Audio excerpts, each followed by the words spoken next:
السلام علیکم، welcome to blank shorts. YouTube copyright series کی دوسری ویڈیو کے ساتھ حاضر ہیں۔ آج کی ویڈیو میں ہم دیکھیں گے کہ کاپی رائٹ وائلیشنز کتنے طرح کی ہیں اور اس کا چینل پہ کیا اثر پڑتا ہے۔ اہم بات یہ ہے کہ تمام ڈیٹا یوٹیوب کی پالیسی سے لیا گیا ہے۔ کاپی رائٹ وائلیشن کی پہلی قسم کو کاپی رائٹ کلیمز کہتے ہیں۔ کاپی رائٹ کلیمز سے کم و بیش ہر یوٹیوبر کا واسطہ پڑتا ہے، کیونکہ یہ ایک بہت عام اور بے ضرر سی قسم ہے۔ اس کو کانٹینٹ آئی ڈی کلیم بھی کہتے ہیں۔ Copy right claims YouTube plate form کا ایک آٹومیٹک فنکشن ہے جو کہ اپلوڈ کی گئی تمام میٹیریل کی کلیم آئی ڈی کی بنیاد پر سکین کرتا ہے، اور جب ایک ہی آئی ڈی کی چیز کو دوبارہ کسی اکاؤنٹ سے اپلوڈ کیا جاتا ہے تو وہ اس کے تحت اپلوڈر کو کاپی رائٹ کلیم بھیج دیتا ہے۔ اس سے یہ ہوتا ہے کہ اگر آپ کا وہ کانٹینٹ ریونیو جنریٹ کرتا ہے تو اس کا کچھ حصہ اصل کریٹر کو بھی جائے گا جس کے نام پہ آئی ڈی رجسٹرڈ ہوگی اس کانٹینٹ کی۔ مجموعی طور پر کاپی رائٹ کلیم سے آپ کے چینل کی صحت پہ کچھ خاص فرق نہیں پڑتا۔ سم ٹائم یہ ہوتا ہے کہ کوئی چیز جو ہم اپلوڈ کر دیتے ہیں وہ اتنی اہم ہوتی ہے کہ ہم اس کو ہٹانا نہیں چاہتے، چاہے اس پر کلیم بھی ہو۔ اس لیے اگر آپ اپنے ریونیو کا کچھ حصہ قربان کر سکتے ہیں تو آپ کانٹینٹ آئی ڈی کلیم کے ساتھ بھی کانٹینٹ کو کنٹینیو کر سکتے ہیں۔ اگلی قسم جس کو کاپی رائٹ اسٹرائک کہتے ہیں، یہ بہت خطرناک ہے اور آپ نے اپنے چینل کی حفاظت کے لیے کاپی رائٹ اسٹرائک سے ہر صورت میں اجتناب کرنا ہے۔ اگر آپ نے اپنے کانٹینٹ میں کچھ ایسا پورشن آڈیو یا ویڈیو شامل کر دیا جو کہ اونر نے کاپی رائٹ کے تحت سیو کیا ہوا ہے تو وہ آپ کو کاپی رائٹ اسٹرائک دے گا، اور یاد رکھیں کہ 3 سٹرائکس ملنے کے بعد آپ کا چینل شٹ ڈاؤن ہو جائے گا اور یوٹیوب آپ کا چینل مستقل طور پر بند کر دے گا۔ اگر آپ کو کسی کانٹینٹ پر کاپی رائٹ سٹرائک آتا ہے تو آپ نے اگر چینل مونیٹائز کے لیے بھیجنا ہے تو اس سٹرائک کی وجہ سے چینل مونیٹائز نہیں ہوگا اور آپ لائیو سٹریم کرنے کے قابل بھی نہیں ہوں گے جب تک کہ اس کانٹینٹ پر کاپی رائٹ سٹرائک موجود ہے۔ اصل اونر جس نے آپ کو سٹرائک دی ہو وہ ویڈیو کے جس حصے پر سٹرائک دے اس کو یا تمام ویڈیو کو ڈیلیٹ کرنے کا مطالبہ کر سکتا ہے۔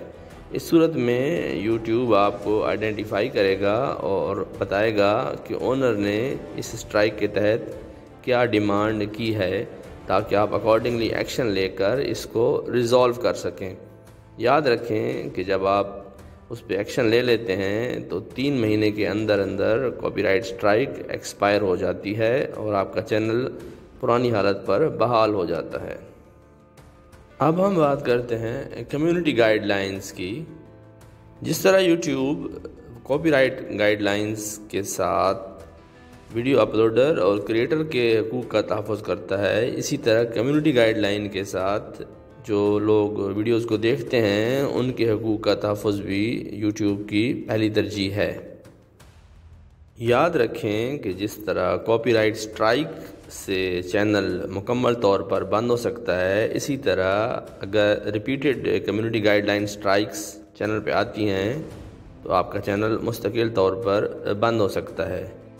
کمیونٹی گائیڈ لائن پالیسی کے تحت یوٹیوب یہ انشور کرتا ہے کہ کریٹر اور کانٹینٹ اپلوڈرز جو مواد یوٹیوب پر پریزنٹ کر رہے ہیں وہ سوسائٹی کے لیے اوورآل کچھ نقصان کا باعث نہ بنے۔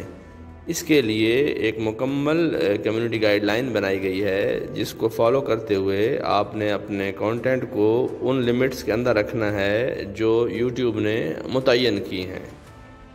اس کا سادہ سا اصول اس بنیاد پہ بنایا گیا ہے کہ عام طور پر ہم سوسائٹی میں جو چیزیں پسند نہیں کرتے ان کو یوٹیوب نے بھی کمیونٹی گائیڈ لائن کی بین لسٹ میں ڈالا ہوا ہے۔ مثال کے طور پر ابیوز لینگویج عام طور پر استعمال نہیں ہوتی یا پسند نہیں کی جاتی تو وہ اسی طرح سے یوٹیوب کی کمیونٹی گائیڈ لائن کی زمرے میں آتی ہے۔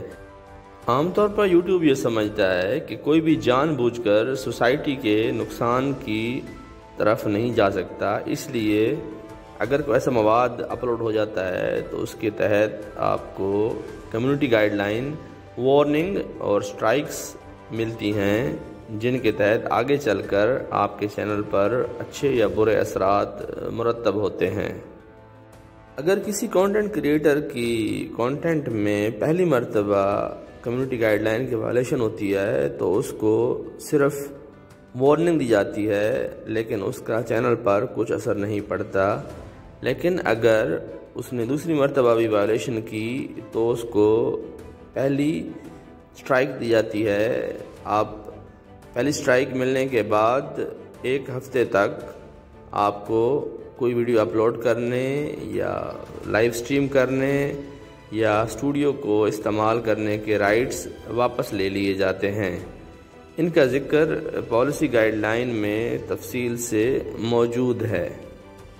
اگر صرف ایک ہی سٹرائک رہتی ہے اور بعد میں کریٹر پالیسی گائیڈ لائن کو فالو کرتا ہے تو 1 ویک کے بعد وہ والی سٹرائک آٹومیٹیکلی ریسٹور ہو جائے گی اور آپ کا چینل فل فلیج بحال ہو جائے گا۔ لیکن اس سٹرائک کی کاؤنٹنگ 90 ڈیز تک چینل پر موجود رہے گی۔ لیکن اب یہ ہوگا کہ اگر آپ 90 دن کے اندر مزید ایک سٹرائک لے لیتے ہیں جس میں آپ نے پھر سے اس کی وائلیشن کی تو اب یوٹیوب اس کو نئے سرے سے 2 سٹرائکس کیلکولیٹ کرے گا، اور پہلے جو پابندیاں پہلی سٹرائک پر 1 ویک کے لیے لگی تھیں اب ان کا دورانیہ 2 ویک ہو جائے گا، جس میں 2 ویک کے لیے آپ کوئی ویڈیو اپلوڈ نہیں کر سکتے، نہ ہی لائیو سٹریم کر سکتے ہیں اور نہ ہی یوٹیوب اسٹوڈیو کے اندر کچھ کام کر سکتے ہیں۔ ان سٹرائک کا دورانیہ بھی 2 ویکس تک رہے گا۔ اگر آپ اس دوران مزید کوئی وائلیشن نہیں کرتے تو 2 ویک کے بعد آپ کا چینل مکمل طور پر ریسٹور ہو جائے گا، لیکن ان دونوں کی کاؤنٹ 90 ڈیز تک رہے گی۔ اب یوٹیوب اس کو اگلے 90 دن تک 2 سٹرائکس شمار کرے گا، اور اگر کسی وجہ سے کوئی کانٹینٹ کریٹر اس 90 دن کے ٹائم میں تیسری کمیونٹی گائیڈ لائن سٹرائک لے لیتا ہے تو بدقسمتی سے یوٹیوب اس کا چینل مکمل طور پر ڈیلیٹ کر دے گا، جو کہ ایک میجر پینلٹی ہے اور آپ کا چینل یوٹیوب کی صفحتی سے مکمل طور پر مٹ جائے گا۔ اگر آپ یوٹیوب پر کام کر رہے ہیں تو یہ بہت بہتر ہوگا کہ کچھ وقت نکالیں اور اس پالیسی کو کم از کم 1 مرتبہ ضرور دیکھ لیں تاکہ آپ کو تمام جزیات جو آپ کے چینل کو ایڈورس افیکٹ کر سکتی ہیں کلیئر ہو جائیں، بجائے اس کے کہ بعد میں آپ سوچتے رہیں کہ یہ میں نہ کرتا تو یہ ہو جاتا۔ اس لیے بہت ضروری ہے کہ کچھ وقت لگا کر ان کی بنیادی معلومات کو ضرور حاصل کیا جائے۔ جیسے کہ میں نے پہلے بتایا، یہ تمام ڈیٹا یوٹیوب کی اوریجنل پالیسی سے لیا گیا ہے، اس لیے آپ اگر اس کو دیکھیں گے تو آپ کو یہی ڈیٹا وہاں پہ نظر آئے گا۔ اب ہم دیکھتے ہیں کہ اگلی ویڈیو میں ہم مزید چند چیزیں جو کہ اس سے متعلقہ ہیں ان پر بات کریں گے، جیسا کہ اگر آپ کو کلیم یا سٹرائک آ جائے تو آپ نے کیا کرنا ہے، یا اگر آپ نے کسی کو کلیم یا سٹرائک دینا ہے تو آپ اس کے لیے کیا کر سکتے ہیں۔ اس کے ساتھ ہی مجھے ایکسپیرینس ہوا تھا، میں نے ایک سٹرائک دی تھی تو وہ بھی آپ کے ساتھ شیئر کروں گا کہ اس کا کیا طریقہ کار ہے۔ اس کے ساتھ ہی اپنا خیال رکھیں اور ویڈیو پسند آئے تو لائک کریں، اور اللہ حافظ۔